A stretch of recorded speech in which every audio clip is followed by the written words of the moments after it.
Jim Graham and Dave Sadler here on Beyond the Cage, presented by Intimidation Clothing. Right now on the line, we have a special guest joining us. He is Bellator lightweight fighter Jason Fischer. Jason, thanks for joining us here on Beyond the Cage. Thanks for having me, guys. In your last fight, Jason, how much did it mean to you to have a fight in your home state and to be featured on the main card on MTV2 at the time? Oh, the last fight was great. I'm very excited. We've been training really hard for it. I love fighting in Michigan in front of my fans and my family and friends. And it just meant a lot. We've been working really hard here. I know, I don't have that many fights on my record yet, but to have that opportunity so early in my career was a big step for me, and I was very appreciative of it, and I can't wait till we get back up into the TV portion of the fights. The cliche is you learn more in a loss than a win. Now that you have a loss on your record, what have you learned about yourself as a fighter? Definitely, I agree with that, and that's the first thing that I said. It was such a close fight, that last battle. I would love to have a rematch against David Rickles. He's a very tough fighter. He's going to be fighting the same night as I am here, and I wish him the best of luck.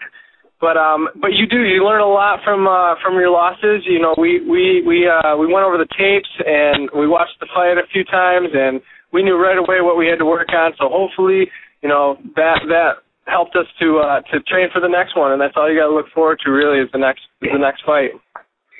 Like I said, your last fight was on MTV2. Now Bellator is on Spike TV. How excited are you for Bellator to be on Spike? I think it's a big jump for Bellator. A lot of people they know what Bellator is about, but they never really had a chance to see it. I know I never really got to watch it. I don't have MTV2, but everybody gets Spike. So even in the past couple of weeks here, we've been seeing them live. Them air the live fights on Thursday nights, and it's people are talking about it already. So I think it's just going to do nothing but help the sport and help their organization grow. On the same card you're fighting at, Bellator 87 up there in Mount Pleasant, Michigan, the Bellator lightweight tournament for Season 8 will kick off. Since that's your division, Jason, I wanted to ask, who do you think maybe is going to win that tournament? I was lucky enough to fight Rickles. I think he's a really good chance of doing well. But I also I've been looking at the Russians. I can't even pronounce his name, Sarnovsky. I'm sorry if I say that wrong, but the young kid, he's 21-1, I think. He looked real solid, and he fought the same night as I fought. It could be anybody's game, it's the fight game. It's whoever comes prepared. So I hope to get back into that zone and have that opportunity to fight for the tournament. Hey, Jason, speaking of tournaments, when are you thinking that you might be able to get into one of the tournaments? They everything that Bellator's just has been talking with me. They've been trying to lead me up to the tournament next year, and we've been working hard, and we're very honored that we can fight for Bellator and help them out as much as we can and still get good fights in.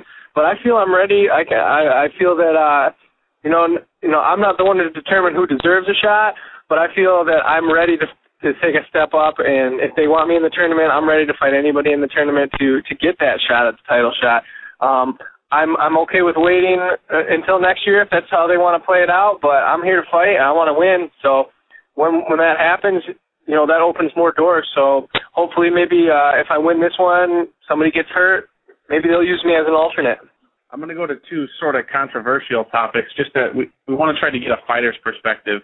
Sure. We just read about a week ago, after the last Bellator show, that Rick Hahn had a situation with his sponsor, and I'm wondering if A, I'm sure you saw the story, and B, I did. Has that ever been an issue for you? And can you kind of comment maybe on your thoughts on what happened? Well, I heard that he might have had a not pay for, not honor their side of the agreement after he lost. As far as, my views on that, I think it's, it's kind of unfortunate for Rick there that he didn't get the sponsorship money. But at the same time, it might have been, easier and less, there wouldn't have been any problem if they would have taken care of that before the fight. anytime I usually have a sponsorship, I'm very grateful for all the sponsors I have, and usually they help me out prior to the fight, leading up to a fight. So I don't know what kind of deal he made.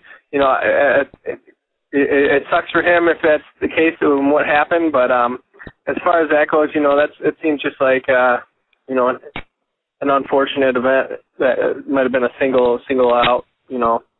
It wouldn't be a great interview if I didn't ask you this one. Can you comment at all on the whole Eddie Alvarez contract situation? And again, I don't really follow it too much. I'm really worrying about my training more than anything, but a contract dispute or not, some of these guys are here to fight. Some of these guys are here to put on a show. I'm here to do both, and I love this sport. I want it to grow. And then some of these negative things that are brought up, they put a sour taste in some people's mind, and they view it a little differently now.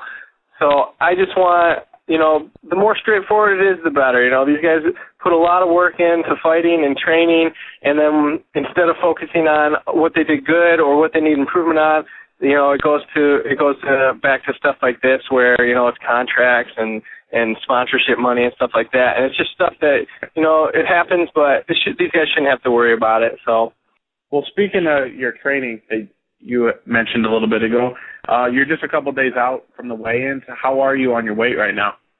I'm doing great. We always start a diet plan, weeks out in advance.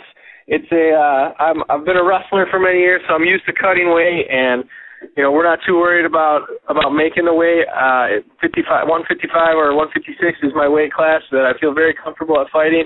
I'm going to be big and strong, and I feel like I can make it a good fight at that weight, and that's where I want to stay. Jim Graham and Dave Sadler here, talking with Bellator fighter Jason the Finisher Fischer. Now, Jason, your opponent for Bellator 87 changed a little over a week ago, just before the date of the bout. How did you find out about the change? Well, it was this was a little nerve-wracking, mentally as well as physically. I was coming off of a lot of injuries from the last fight, not because of the last fight, but I had injured myself a little bit in practice. And we're healing up from that. I'm 100% now. But as far as switching the opponent, they had an original opponent for me, and then it was like 3 weeks out, they had to switch him, and then a couple of days ago, they had to switch him again. At this point, like I said, I'm ready to fight. I'm here to fight. I'll fight anybody right now that they have in front of me if I think it's a fair offer. And they gave me the choice. They said I could fight or not, and I told them I'm ready to fight. I see who I'm fighting again, and Magaviak, very, very tough fighter as well. But we're ready, with great risk comes great reward. So that's what we're hoping to get a win out of it this Thursday. With all these opponent changes, has that changed your approach at all for this fight? In a sense, it's a little too late to, kind of rethink a game plan. But, we've been just training so hard at everything that, I'm prepared for wherever the fight goes. Originally we were training for a guy more of a striker. Now we find out we're fighting more of a ground guy. It doesn't change much in my head. And mentally you got to be prepared. I know I'm ready physically, so, we stay strong, positive, and we show up to fight, we're going to win, I think. Your new opponent, as you mentioned, is Magaviak, and what can you tell us about him? I know he's a real tough fighter. He's had a lot of experience. Judo black belt, if I'm not mistaken. He was on the Ultimate Fighter show back in season 12. He's got a lot of talent, a lot of potential. He's got a real good attitude. I like him very much as a fighter, but likewise, I would hope he would do the same as me. I might not be as well known, but I feel like I belong in this. And this fight will be another good test for me as well for that. And what will you have to do to win against him at Bellator 87? To beat Savak, we're going to have to bring our full game plan. We have so many tools, so many weapons. I'm not. I have no set plan. Take him down or keep it standing. We got to be ready wherever this fight goes, and that's what we've been preparing for. So it's not going to be anything in particular. It's just going to be pushing the pace, getting in his face, and making it so he can't get into his rhythm. All right, I always like to end the interview with a couple non-fight-related questions, and the first question I got up is, I know the Super Bowl is this weekend between the Ravens and the 49ers. I didn't know if you had a Super Bowl pick. I watch a little bit of football. I'm a big Lions fan. I'll watch them lose every Sunday until I die.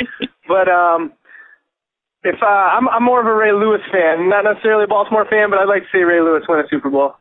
Now, I know, Jason, you went to Central Michigan, but being from Michigan, much like I am, you're either a Spartan or Wolverine. So I wanted to know where does your allegiance lie in that front? That's actually a funny question as well. Growing up, I was a big Michigan fan. I enjoyed watching, both the teams play. When the rivals came, I was a big Michigan fan until I went to school, and then my brother was a Spartan, and I kind of switched teams. I don't know if that's legal or not, but yeah, I love Michigan sports. I love watching the football games as well as the basketball games. And I'd have to lean a little bit more towards the Spartans now. So. Well, that's awesome because I am a Spartan fan. So that all right. That's awesome. One last question. Of course, one of the guys you train with is Darren Cruikshank. We've had him on the show. He's a good friend of our program, and he seems like a really fun guy to hang around and be around. And we wanted to know, Dave and I, if there was any crazy Darren Cruikshank stories that you might want to share with us.